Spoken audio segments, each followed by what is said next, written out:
Bozkır'ın ortasında boy uzama hastalığına yakalanan, boyu uzamasın diye günlerce elektrik verilen dev bir adamın ağlatan hikayesidir bu. Hüseyin Alp'in hikayesi. Yaşım ilerledikçe boyum da alabildiğine uzamaya başladı. 18 yaşına basmadan boyum 2 metre 4 santimi bulmuştu. Askerlik çağım gelip çattığındaysa 2 metre 9 santim olmuştum. Boyumun böylesine hızlı uzaması beni halsiz ve kansız düşürmüştü. Günden güne tükendiğimi hissediyordum. Sivas'a inip doktorlara başvurdum. Baktılar, ettiler, sonunda beni İstanbul'a göndermeye karar verdiler. Kendimi Gureba Hastanesi'nde buldum. Yıl 1955'ti. Önce müşahede altına alındım. Doktorlar sende büyüme var demişlerdi. Tam 3 ay yattım hastanede. Bunun 32 günü elektrik tedavisi altında geçti diye anlatır Hüseyin Alp yaşadıklarını. Tarkan filminde gördüğümüz devdir o. Tarkan'la kapışır ve hep yenilirdi. Pek az filmde oynar ama uzun boyu, dev cüssesiyle akıllarımıza kazınmıştır. 1965 yılında Kadın Okşanmak İster filmiyle geçer Yeşilçam sinemasına. 1970 yılında Tarkan Gümüşeğer'de devi oynar. Erkek gibi ölenlerle devam eder. Tarkan Viking kanında Orso'dur. Kara Murat, Şeyh Gaffur'a karşı filminde görürüz yine. Babanın Evlatları filminde ise mafya babası Beşir'dir.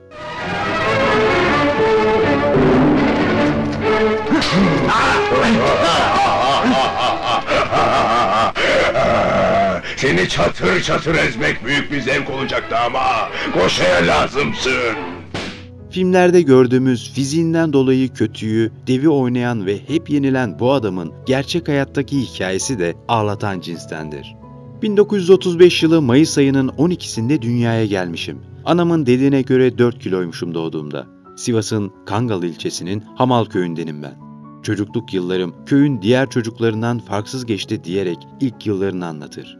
Okul çağı gelir sonra. Köyde ne bir okul binası ne de öğretmen vardır. Köy odasında köy eğitmeninin önünde derslere başladık. Sırada, iskemle de yoktu köy odasında. Evden götürdüğümüz post ve minderler üzerinde otururduk. Defterse en büyük lüks sayılırdı bizim mektepte. Kimsenin defteri yoktu diyerek o dönemin yoksulluğunu gözler önüne serer Hüseyin Alp.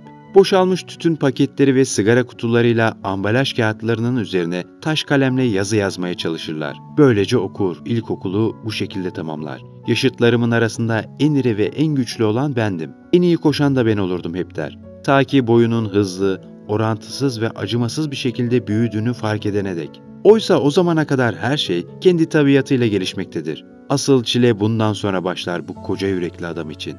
Boyu uzadıkça Hüseyin Alp de günden güne tükenmektedir. Sivas'taki doktorları gezer, çare bulamazlar ve İstanbul'a gönderirler. Yıl 1955'tir. Doktorlar sende büyüme var derler. Tam 3 ay boyunca hastanede yatar. Bunun 32 gününü elektrik tedavisi altında geçirir. Hüseyin Alp hiçbir zaman bu anlarını hatırlamak istemez. İstanbul'da beni Guraba Hastanesi'nde 3 ay içerisinde 32 gün elektrik tedavisine tabi tuttular. Boyumun uzamaması için elektrik tedavisi yaptılar. Köyüme Hamal'a döndüm. Fakat boyumun uzaması durmamıştı. Ziraatçilik bana çok ağır geliyordu. Bir türlü gücüm yetmiyordu. Çevrede hatırı sayılır bir pehlivan olan babam anlayışlı bir insandı. O zamanın parasıyla cebime 50 lira koyup beni Ankara'ya yolladı rahmetlik diyerek bitmeyen derdine derman bulmak için düştüğü yolları anlatır. Yol parası, Ankara'da otel ve yemek parası derken bu para suyunu çekiverir. Ertesi sabah cebinde kalan son 150 kuruşla bir tas çorba içmek için belediyenin yolunu tutar, iş ister. Allah razı olsun bana Gençlik Parkı'nın giriş kapısında bilet kontrollüğü verdiler. Boş zamanlarımda 19 Mayıs stadının yanındaki açık hava sahasında basketbol oynayan çocukları seyrederdim der. Oynadıkları oyunun adını dahi bilmez. Fakat o yüksekteki çembere topu sokabilmek onun için çok kolay görünür. Orada oynayan çocuklardan biri çıkıp da bir defa olsun bana gel sen de oyna dememişlerdi. Böylece orada tanıdığım basketbol oyununa karşı içimde uyanan ilk heves de kursağımda kalmış oldu der. İleride bu kötü yazgısını değiştirecek basketbolla ilk tanışmasıdır.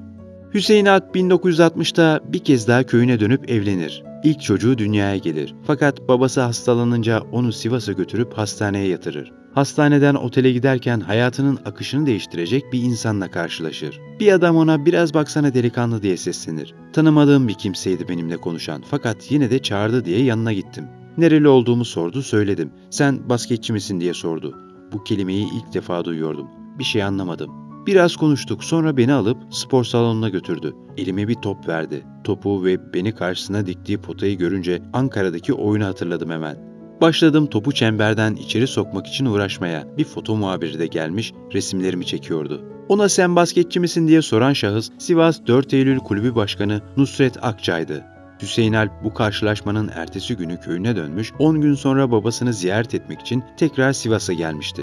Fakat bu 10 günlük sürede İstanbul gazetelerinde haberlere konu olmuş, artık Türkiye'nin en uzun ikinci adamı olarak tanınan biri haline gelmişti. Sivas'a geldiğimde isimlerinin Öztaş Okçugil ve Naci Özkaya olduğunu öğrendiğim 2 yüksek mühendisle tanıştım. Beni alıp İstanbul'a götürdüler onlar. Bir akşam saat 18'de kendimi Teknik Üniversite salonunda buldum. Hüseyin Alp basketbolu bıraktığı zaman TRT için dönemin genç muhabiri Ümit Aktan'a verdiği röportajda o ilk günü şöyle anlatmıştır. İlk defa salonu ve topu orada gördüm. İçeri girdiğimde hangar gibi bir salon. Sivil kıyafetlerle potaya doğru yürüdüm. Potaya uzandım. Elimle çember arasında 10 santim bir mesafe kalıyordu. İlk defa salonu ve topu orada gördüm. İçeri girdiğimde hangar gibi bir salon. Potaya doğru gittim, yürüdüm böyle sivil kıyafetimle. Potaya uzandım. 10 santim falan bir civar kalıyordu potayla elimin arasında. Sonra salona geri döndüm. Akşam saat 6'ydı. İşte antrenörün Yalçın Granit dediler. Sporcu olabilmem için defalarca antrenman yaptık. Akşamları takımla antrenman yapardım. Sabahları da Yalçın Granit gelirdi, bana özel olarak gerekli antrenmanları yaptırırdı. Faul atışları gibi her türlü şeyi gösterirdi. Bana Yalçın Granit'in çok emeği geçmiştir. Akşamları takımla antrenman yapardım. Sabahları da özel olarak Yalçın Granit gelirdi, bana gereken antrenmanları yaptırırdı. Yalçın Granit'te kendisiyle yapılan bir röportajda Hüseyin Alp'in Türk basketboluna kazandırılması sürecini şöyle anlatmıştır. Bir gün gazetede bir haber gördüm. Doğuda bir şehirde bir adam lokantanın önünde bodyguard olarak duruyor. Boyu 2.15. Bunu getirsek de basketbolcu yapsak dedim. O zaman İTÜ'nün rektörü de Necmettin Erbakan'dı. Necmettin Bey'e durumu anlattım. Bu şekilde Hüseyin Alp'i İstanbul'a getirdik. Ayakları çok büyüktü. Antrenmana başlayacağı zaman onun ayağına uygun ayakkabı bulamadık. Ali Uras'ın ameliyat yaparken kullandığı lastik ayakkabılar varmış. Onlardan bize 2 tane verdi. Hüseyin Alp basketbola böyle başladı.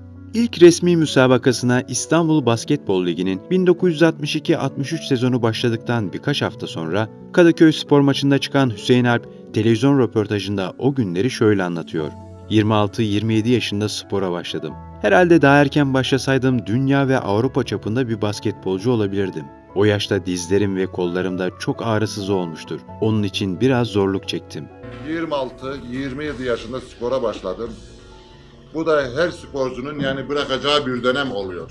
Daha erken başlasaydım dünya ve Avrupa çapında bir basketbolcu olabilirdim. Milli formayı ilk kez 18 Eylül 1964'te Bükreş'te Yunanistan'la oynanan Balkan Şampiyonası maçında giydiğinde 30 yaşına girmesine bir yıldan az kalmıştı. Televizyon röportajında o günlerle ilgili hoş bir anısını şöyle anlatıyordu. Federasyon tarafından 15 numaralı eşofman ve forma terziye sipariş edilmiş. Bir süre sonra terzi geldi. Ölçüyü yanlış verdiniz herhalde. Koskoca hangar gibi bir kıyafet oldu bu dedi. O arada beni ayağa kaldırdılar. Terzi beni görünce affedersiniz abi ben ilk defa görüyorum bu şahsı dedi. 1972-73 sezonunda kazanılan son şampiyonluktan sonra Hüseyin Alp basketbolu bırakmaya karar vermiş, jübile programını dahi yapmıştı. Ancak 1973-74 sezonunda tarihi kadrodan Kemal Erdenay, Reşat Güney, Cihat İlkbaşaran, Nuri Tan, Zeki Tosun ve Osman Gündüz askerlik veya transfer nedeniyle ayrılınca İTÜ takımı adeta dağılma noktasına gelmişti.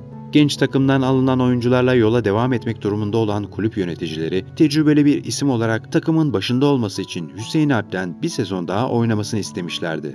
Böylece yöneticilerin hatırını kırmayan altın kalpli dev adam 1973-74 sezonunda son kez bordo beyazlı formayla mücadele ettikten sonra spor sergisinde tamamen dolu tribünler önünde eski takım arkadaşlarının katıldığı parlak bir jübileyle basketbola veda etti. Devir basketbolcuların henüz geçimini sağlayacak kadar para kazanamadığı devirdi. Oynarken bir bakkal dükkanı açan Hüseyin Alp basketbolu bıraktıktan sonra da spor malzemeleri imalatıyla uğraşmıştı.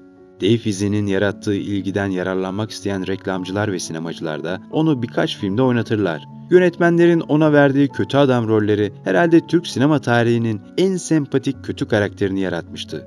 Daha sonra bir müddet gazetelerin gündeminden uzaklaştı. 1982 sonlarına doğru tekrar gazetelere haber konusu olduğunda bu ne yazık ki yakalandığı hastalıkla ilgiliydi. Kansere yakalanmıştı sempatik dev adam. O dev cüsse bu sinsi hastalığa direnemedi ve 8 Ocak 1983'te son nefesini verdi. 48 yaşında hayata veda eden Hüseyin Alp, onu çok seven sporcu arkadaşlarının bir araya geldiklerinde tebessümle hatırladıkları anılarında yaşamaya devam ediyor.